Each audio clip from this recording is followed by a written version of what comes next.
I just want to see Tank fight Shakur Stevens, Devin Haney, all the fights, man. Like, you know what I mean? I think it's Tank, you know, as a world champion first, he should give us those fights. Because those are the fights I want to see, not taking anything away from the fight with Jake Paul. I know it's going to be a big fight with big money. Benavidez also dropped a gem. He knows chasing big money fights is smart business, even if it breaks tradition. This isn't about pure skill anymore. It's about danger meeting power in real time. You've got one of the most explosive punchers since Tyson stepping into a spectacle that could turn violent fast. And people mad about $40 million? Be real. Anyone would sign that deal before breakfast. You know what, as a fight fan, I don't like the fight. But as a coach, I think it's a good move for Tank Davis. I mean, I've seen too many kids go out of this sport with not a cent in their pocket. And I think that if Tank Davis takes advantage of a big payday like that, I think it's a ridiculous fight as far as a fight fan. But as a coach, I understand it. You have to take care of your own. Abel broke it down with that old school brilliance. Head movement, looping shots, pure Street Fighter instincts. It was wisdom wrapped in violence. He even joked Jake might land one if luck showed up. Classic veteran humor. In the end, Abel praised Tank while side-eyeing the whole spectacle. And he's right. If Tank lands clean, that 50-pound difference won't save Jake. His next post might just be from Dreamland.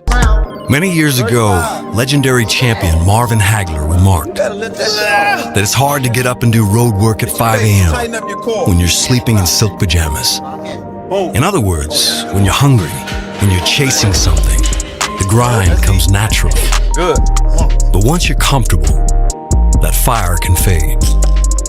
Unless it was never about comfort in the first place. Tank looks absolutely huge right now. That lightweight build is long gone. He's carrying himself with that signature fight week confidence. Chest up, shoulders broad, and his arms look like he's been training with powerlifters instead of boxers. You can almost feel the impact of those punches just watching him move. You gotta remember, you need a performance of your life. The whole world will be watching this like that. Hold on, yeah. Big stage, record audience, millions watching. For Tank, this is nothing new. But it's not exactly the same either, because he's never had such a treacherous opponent to prepare for. It's not just bulk, it's smart power. Gervonta's not trying to outlast Jake. He's planning to overpower him. Every pound looks intentional, every punch still sharp. 2 weeks out, the message is clear. Tank's not matching Jake's size. He's turning it into his next knockout moment. I done beat a lot of stuff. No matter what they try to take away from me, I beat it. I beat it. Boom! Right. And I'm still trying to, push forward. When people say legacy, I feel like you gotta picture where I came from. I already done enough.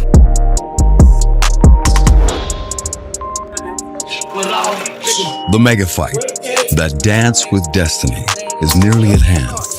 And with both superstars in the fine-tuning stage, secrecy is crucial. That's why Davis made sparring the most important element of any camp, off limits to cameras. But his team's visible confidence hints at his readiness. Hey, you having fun, ain't you? We're now just 2 weeks away from the Jake Paul vs. Gervonta Davis showdown, and you can feel the shift in the air.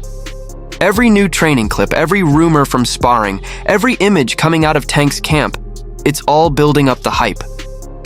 What started as a matchup is quickly turning into a full-blown storm. It's not competitive to the point where it's not really about the skill. It's about the size and the skill. You know what I mean? Because Tank is way smaller than Jake Paul, but we know that if he lands a good shot, it could be over for Tank. But also, in my opinion, Jake Paul is so big that if he lands the right shot, maybe if he lands in the back of the head or in the side of the head, it might be over too. Right after Benavidez spoke his truth, Abel Sanchez came in with that old school realism.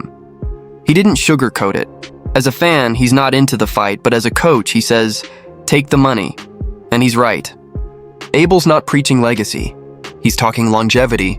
If you're fighting for a living, make sure every punch pays for your future. Interview 8. Boxing history is full of champions with belts but empty wallets. So Tank taking Jake Paul's payday isn't running. It's smart strategy. Abel's coach logic was simple. Jake isn't a real threat. Sure, he's bigger, but Tank's handled bigger challenges before. Cashing in now, playing chess for legacy and security. You know, like, you're a bigger guy, you could take punches from a smaller guy, you know? Your grandma had a mustache. That's not really your grandma. Yeah. If Tank connects with the right hand, he's putting him out. Yeah. Just like he did Garcia. I think that's what a lot of people like are thinking, but again, it's on the up and up. Yeah. So I keep saying, no, it's on the up and up. I hope it is. Michael nailed it. You can't fake fight IQ. Jake's got YouTube power, but Tank's precision is generational. He even joked, Jake's fighting a real champion this time. A polite reminder that boxing isn't a content creator challenge. Then he drops a gem about people fighting bears next, and he's not wrong. The sport's turning into a circus, but Tank's here to remind everyone what real violence feels like. When that left hand lands, it won't feel like views, it'll feel like vengeance. Gotta have confidence. The crowd, the hype. I don't know what type of person Frank are.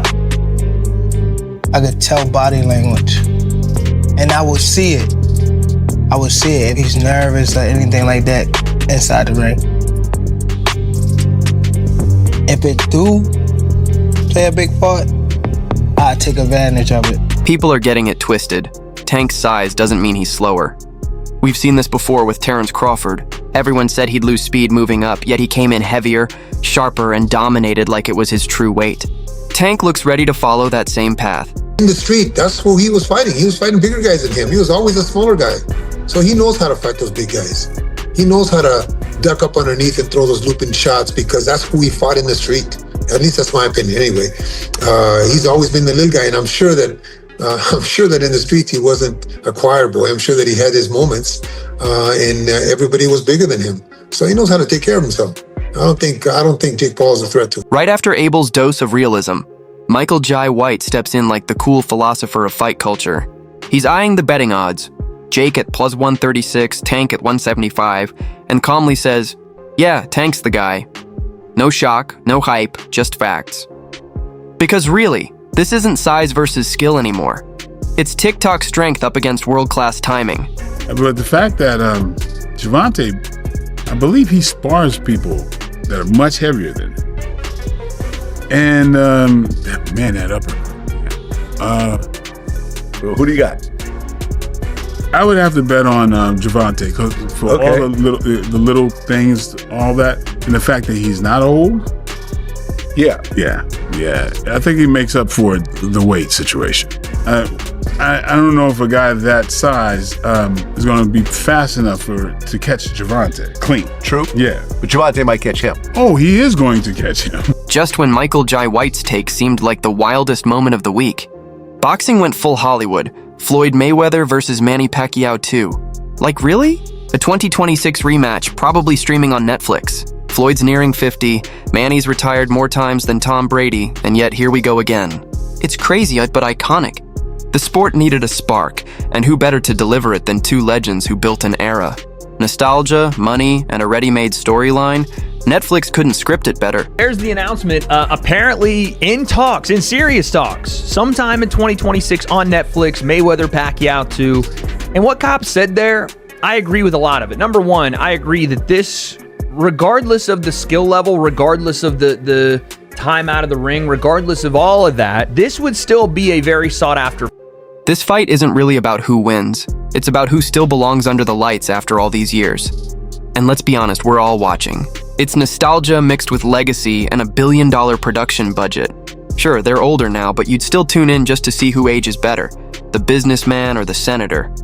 Floyd might still dodge punches like he dodges taxes, and Manny might throw combos fast enough to relaunch his political career mid-fight. Jokes aside, it's poetic. Two legends too proud to fade away, stepping back into the spotlight one last time. The final chapter no one asked for, but everyone secretly wanted.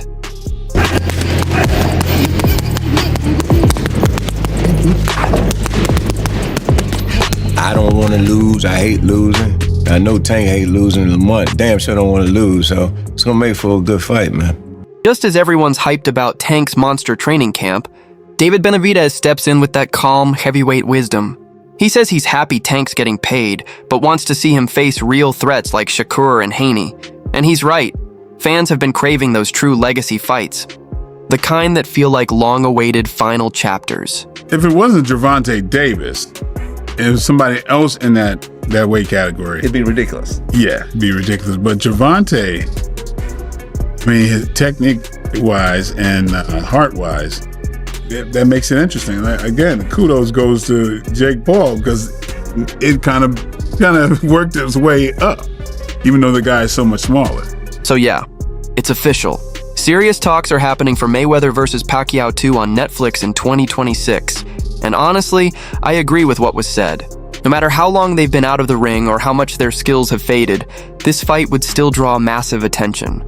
Fans would tune in, no question. The 46-year-old man, he came out of retirement after 3 years and went toe-to-toe and arguably beat Mario Barrios. Let's be honest. That's probably more of an indictment on the sport than this fight would ever be, but you're still going to get that feel of like, oh man, here come the novelty act fights. All right, this is what we're doing. I don't necessarily feel that way. You're going to get that feel with a lot of the hardcore boxing fans, but just like a Mike Tyson, Jake Paul, just like a Gervonta Tank Davis, Jake Paul, just like a Floyd Mayweather, Logan Paul, you're going to get more of an attention outside of your hardcore fan base from casual audiences to watch a fight like this. For you're talking about pound for pound, number 1, number 2 greatest all time in those weight divisions. I mean, you can argue for the heavier guy. I'm just saying these are 2 of the greatest, and if they want to do it, even in their old age, I wouldn't recommend it. But then again, Manny just fought a world championship fight and looked okay compared to what he was in there with. So I don't mind it. I will watch this.